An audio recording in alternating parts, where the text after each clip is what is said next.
오늘 본문 말씀에서 사도 바울은 그리스도를 믿음으로 거듭난 성도는 그리스도가 계신 하늘의 신령한 것들을 찾으라고 말씀합니다. 그런데 사도 바울은 단순히 그리스도께서 계신다라고 하지 않고 그리스도께서 하나님 우편에 앉아 계신다라고 하여 하나님 우편에 앉아 계신 그리스도에 대해 강조합니다. 사도 바울이 그리스도에 대해 말할 때 그리스도께서 하나님 우편에 앉아 계시다라는 말을 덧붙인 이유가 무엇일까요? 하나님 우편에 앉아 계신 그리스도에 대해 우리는 몇 가지를 생각해 볼 수 있습니다. 첫 번째로 생각해 볼 것은 하나님 보좌 우편에 앉아 계신 그리스도는 하나님이시자 동시에 사람이시라는 것입니다. 그리스도께서 하나님이시라는 사실에는 매우 중요한 의미들이 담겨 있는데 오늘 본문에서 생각해 봐야 할 것은 바로 우리가 찾아야 할 위의 것의 근원이 바로 그리스도시라는 것입니다. 하나님은 무한히 선하고 거룩하고 의로우신 분이기 때문에 모든 좋은 것 그 자체이시며 그것의 기준이시고 그것의 근원이십니다. 그러므로 성도로서 마땅히 찾아야 할 위의 것의 근원은 바로 하나님 자신입니다. 그리스도께서 하나님이시라는 것에 대해 사도 바울은 골로새서 1장에서 자세히 말씀합니다. 1장 13절에서 15절에서는 그리스도께서 성자시라는 것, 16절에서는 창조주시라는 것, 17절과 19절에서는 그가 하나님이시라는 것, 그리고 13절과 14절, 그리고 18절에서는 그가 구세주로서 교회의 머리시라고 증언합니다. 그러므로 우리는 그리스도에게서 위의 것을 찾아야 합니다. 두 번째로 생각해 볼 것은 우리가 위의 것을 그리스도에게서 찾아야 하는데 그 그리스도는 바로 하나님 보좌 우편에 앉아 계시다는 것입니다. 여기서 하나님 보좌 우편에 앉아 계시다는 것은 우리가 찾아야 할 위의 것을 주시는 분이 바로 그리스도시라는 것을 의미합니다. 그리스도는 우리를 위한 중보자로서 지금도 하나님 보좌 우편에서 우리를 위해 중보해 주십니다. 그분은 우리의 왕으로서 고린도후서 8장 9절의 말씀과 같이 부요하신 분으로서 우리를 대신해 가난하게 되셔서 가난한 우리를 부요하게 만들어 주신 우리의 왕이십니다. 그리스도께서 왕이시라는 것은 세상의 왕과는 다릅니다. 세상의 왕은 백성들로부터 세금을 걷고 필요한 것들을 백성들을 통해 얻습니다. 즉 세상의 왕은 거두어가는 왕입니다. 그러나 그리스도는 우리에게 주시는 왕입니다. 그리스도는 사람으로서 이 땅에서 다 이루신 의를 하나님으로서 성령을 통해 구원에 속한 모든 유익을 우리에게 넘치도록 부어주십니다. 그러므로 사도 바울이 오늘 본문 말씀에서 위의 것을 찾으라, 거기는 그리스도께서 하나님 우편에 앉아 계신다 라고 말한 이유가 여기에 있습니다. 그리스도가 하나님 우편에 계신 이유는 바로 우리에게 하늘의 모든 신령한 복들을 주시기 위함이기 때문에 그분께 구하라는 것입니다.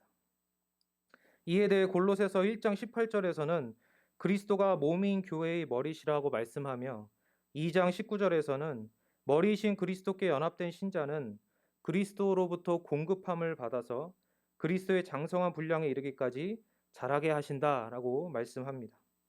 머리이신 그리스도로부터 말씀과 성령을 통해 하늘에 속한 신령한 복들이 몸인 우리에게 부어지는 것입니다.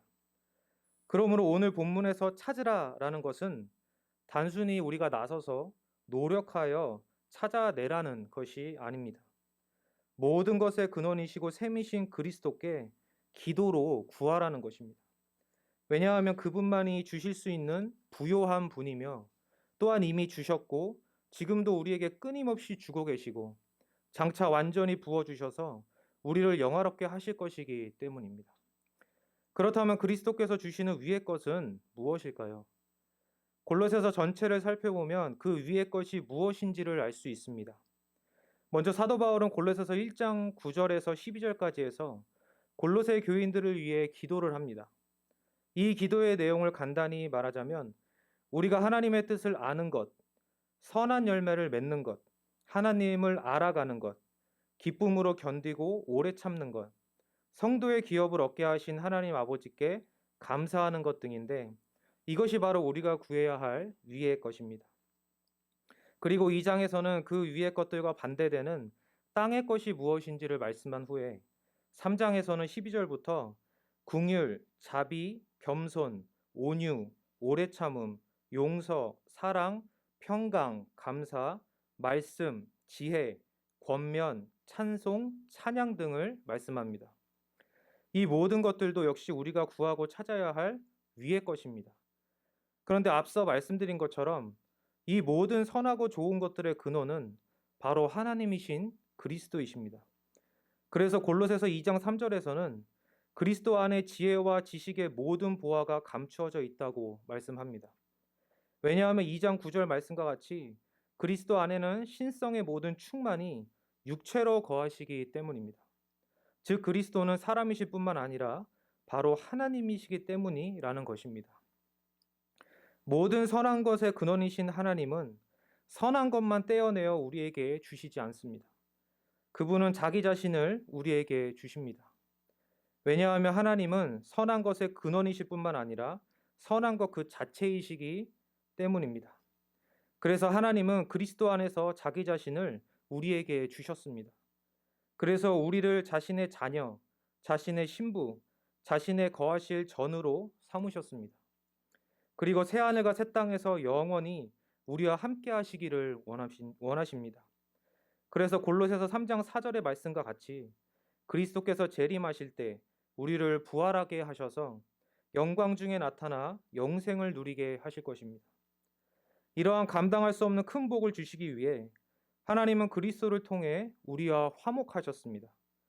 골로새서 1장 13절을 보시면 하나님께서 우리를 그의 사랑의 아들의 나라로 옮기셨다고 말씀하며 14절에서는 그리스도 안에서 우리가 속량 곧 죄사함을 받았다고 말씀하며 20절에서 22절까지에서는 그리스도의 피로 하나님과 화목하게 되었다고 말씀합니다.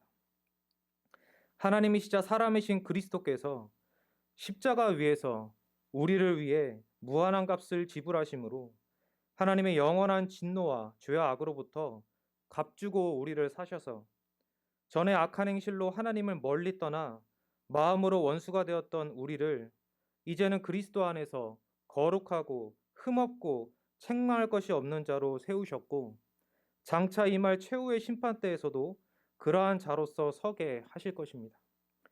이러한 우리의 상태를 1장 29절에서는 그리스도 안에서 완전한 자라고 말씀합니다. 이러한 완전한 자로 세우시기 위해 하나님 아버지는 우리에게 자신의 독생자 그리스도를 주셨고 그분이 십자가에서 다 이루신 의를 우리 것 삼아 주심으로 우리의 모든 죄를 용서해 주시고 우리를 의롭게 여기셔서 하나님의 자녀 삼아 주신 것입니다.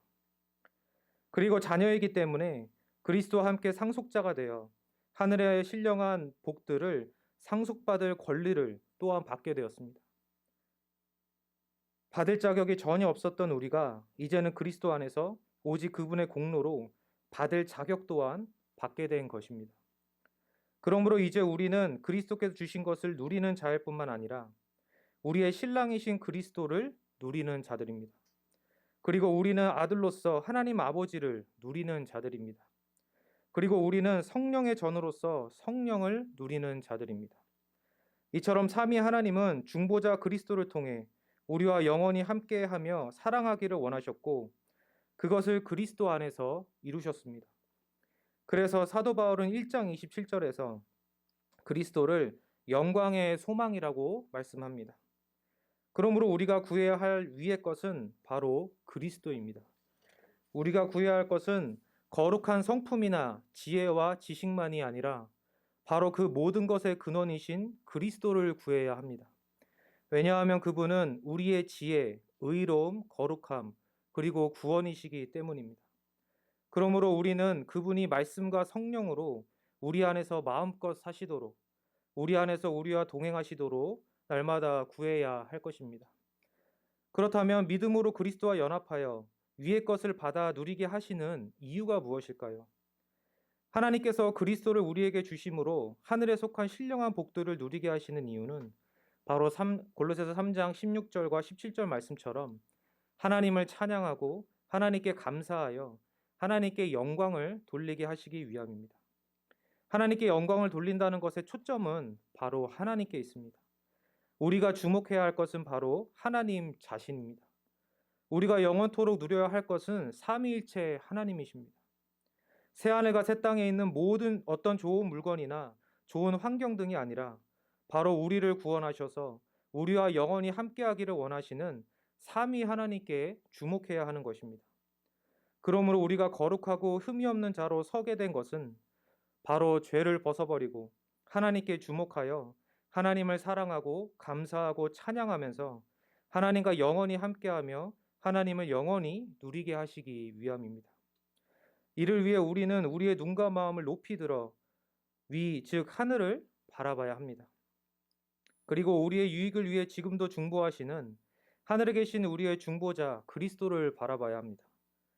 사도 바울은 눈과 마음을 높이 들어 그리스도를 바라본 일을 실제로 목격한 적이 있습니다. 사도행전 7장에서 스데반 집사는 그를 공격하는 유대인들에게 긴 설교를 한 후에 성령으로 충만하여 하늘을 우러러 주목하여 하나님의 영광과 예수 그리스도께서 하나님 우편에 서신 것을 보게 됩니다. 그리고 이렇게 고백합니다. 보라, 하늘이 열리고 인자가 하나님 우편에 서신 것을 보노라. 이 고백 후 스데반 집사는 순교합니다. 그리고 당시 바울은 이러한 스데반 집사가 죽어 마땅하다고 여겼습니다. 그런데 얼마 뒤 사도행전 9장에서 바울은 다메섹으로 가는 길에서 하늘 영광 가운데 계신 그리스도를 보게 됩니다. 그리스도의 찬란한 영광의 빛을 본 바울은 눈이 멀어 앞을 볼 수 없게 될 정도였고 그 일로 인해 그는 그리스도를 대적하는 사람으로부터 돌이켜 그리스도를 목숨 걸고 전하는 순교의 사도가 되었습니다. 또한 그는 그의 마음과 생각이 높아져 삼층천을 보고 왔다고 고백하기도 하였습니다. 그렇다면 우리도 우리의 눈과 마음을 높이 들어 그리스도를 바라봐야 할 것입니다. 영광 중에 계신 하나님 우편에 앉아 계신 그리스도를 바라봐야 할 것입니다. 그렇다면 우리는 어떻게 그리스도를 볼 수 있습니까? 스데반 집사가 경험했고 사도 바울이 경험했던 그런 환상이나 신비한 체험을 해야 하는 것입니까? 그렇지 않습니다. 우리가 우리의 눈과 마음을 높이 들어 지금도 우리를 위해 하늘 보좌 우편에서 중보하시는 영광의 주님을 볼 수 있는 유일한 길은 바로 믿음의 눈으로 성경을 보는 것입니다. 그래서 사도 바울은 골로새서 1장 5절에서 다음과 같이 말씀합니다. 너희를 위하여 하늘에 쌓아둔 소망으로 말미암음이니 곧 너희가 전에 복음 진리의 말씀을 들은 것이라. 믿음은 우리의 눈과 마음을 높이 들어 성경 말씀을 통해 지금도 우리에게 자신을 계시하시는 그리스도를 보게 합니다. 그리스도의 영이신 성령은 성경을 통해 우리에게 그리스도를 보여주시며 우리의 육신의 눈으로 볼 수 없는 그리스도를 믿음의 눈으로 보게 하십니다. 성경은 우리를 그리스도께로 인도하고 믿음은 그리스도와 한 몸이 되게 하여 영생을 누리게 합니다. 그렇다면 믿음의 눈으로 그리스도를 바라볼 때 우리에게는 어떠한 일이 일어나게 될까요? 골로새서 3장 3절의 말씀과 같이 하나님과 그리스도 안에 잘 간직되어지고 있는 우리의 생명이 우리 안에서 역사하게 됩니다. 우리는 이것을 스데반 집사와 사도 바울을 통해 볼 수 있습니다. 사도행전 7장에서 스데반 집사는 자신을 죽이려 돌로 치고 있는 자들을 위해 하나님께 이 죄를 그들에게 돌리지 마옵소서라고 간구합니다. 무죄한 자신을 죽이려 하는 자들에게 분노를 쏟는 것이 아니라 죽기 직전까지 오히려 그들을 불쌍히 여기고 긍휼히 여기며 하나님께 그들의 용서를 구한 것입니다. 이러한 기적이 가능한 이유는 그가 성령으로 충만했었기 때문이며 그 안에 생명의 역사가 풍성했기 때문입니다. 또한 사도 바울은 사도행전 27장에서 로마로 압송되기 위해 지중해를 건너는 과정에서 큰 광풍을 만나게 됩니다. 큰 광풍으로 인해 사도 바울과 배에 함께 타고 있던 사람들은 며칠을 해와 별도 볼 수 없는 흑암과 큰 풍랑으로 인해 고통을 받았습니다. 그래서 사람들은 배의 짐들을 버리고 어떻게든 살고자 하였지만 잠잠해지지 않는 풍랑으로 인해 구원의 여망을 포기하고 죽음을 기다리고 있었습니다. 그런데 그러한 절망스러운 상황 가운데 사도 바울은 사람들에게 안심하라고 말합니다. 그가 그렇게 말할 수 있었던 것은 바로 하나님께서 그에게 한 사람도 죽지 않고 모두 살 것이라는 말씀을 주셨기 때문입니다. 그래서 사도 바울은 이 말씀을 믿음으로 사람들을 격려하고 음식을 먹게 하고 그리하여 결국 모두 살 수 있게 되었습니다. 이것이 그리스도 안에 간직되고 있는 그리고 우리에게 부어주신 우리 생명의 힘입니다. 우리 안에 계신 성령의 생명의 역사는 이처럼 강합니다. 그리고 그 생명으로 하나님은 지금도 우리 안에서 역사하고 계십니다. 그러므로 우리는 우리의 눈과 마음을 높이 들어 그리스도를 믿음으로 바라봐야 합니다. 그리고 그리스도를 통해 우리 자신을 바라봐야 합니다. 이 땅의 현실과 우리의 죄악된 생각에 갇혀 우리의 수준으로 우리를 바라보고 우리의 수준으로 하나님을 바라보아서는 안 됩니다. 그것은 우리에게 아무 유익도 줄 수 없습니다. 우리가 처한 현실과 우리 자신의 죄악은 늘 우리를 실망시키고 절망에 빠지게 만듭니다. 그리고 하나님이 아닌 내 자신의 노력과 열심을 쫓게 만들고 내 공로를 의지하고 붙들게 합니다. 즉 골로새서 3장 2절 말씀에 있는 땅의 것을 찾고 생각하게 하는 것입니다. 그렇지만 위에 계신 그리스도, 자신의 영으로 지금도 우리와 함께 하시는 그리스도, 그리고 그리스도께서 주신 우리의 생명은 우리를 살리고 일으키며 새롭게 합니다. 우리는 은혜 가운데 있을 때 우리의 생각과 행위를 내려놓고 하나님이 하신 은혜의 역사를 믿음으로 받아 그에 걸맞은 생각과 행위를 하게 됩니다. 그러므로 우리의 생각대로 우리 자신과 세상을 바라보지 마시고 눈과 마음을 높이 들어 그리스도를 보시고 그리스도를 통해 우리 자신과 세상을 보시기 바랍니다. 그리하여 그리스도께서 주시는 생명의 역사가 우리 안에 풍성히 일어나 스데반과 사도발과 우리의 믿음의 선배들과 같이 우리 자신과 세상을 초월하여 은혜 가운데 살아가게 하심을 풍성히 누리시는 여러분과 제가 되기를 간절히 소원합니다. 아멘. 기도하겠습니다. 거룩하고 자비로우신 하나님 아버지, 우리의 눈과 마음을 높이 들어 믿음으로 그리스도를 바라보게 하시니 진실로 감사드립니다. 또한 그리스도 안에서 하늘에 속한 모든 신령한 복을 부어주시고 앞으로도 주실 것임에 감사드립니다. 주신 은혜를 믿음으로 의지하고 무엇보다 중보자 그리스도를 의지함으로 소망과 사랑 가운데 살아가게 하시고 그리하여 죄악되고 악한 이 세상을 초월하여 빛과 소금으로서 기쁨과 감사와 찬양으로 살아가게 하여 주옵소서. 그리하여 날마다 하나님께 더욱 감사하고 하나님을 더욱 기뻐하고 즐거워하며 살아가게 하여 주옵소서. 감사드리며 예수님의 이름으로 기도드립니다. 아멘.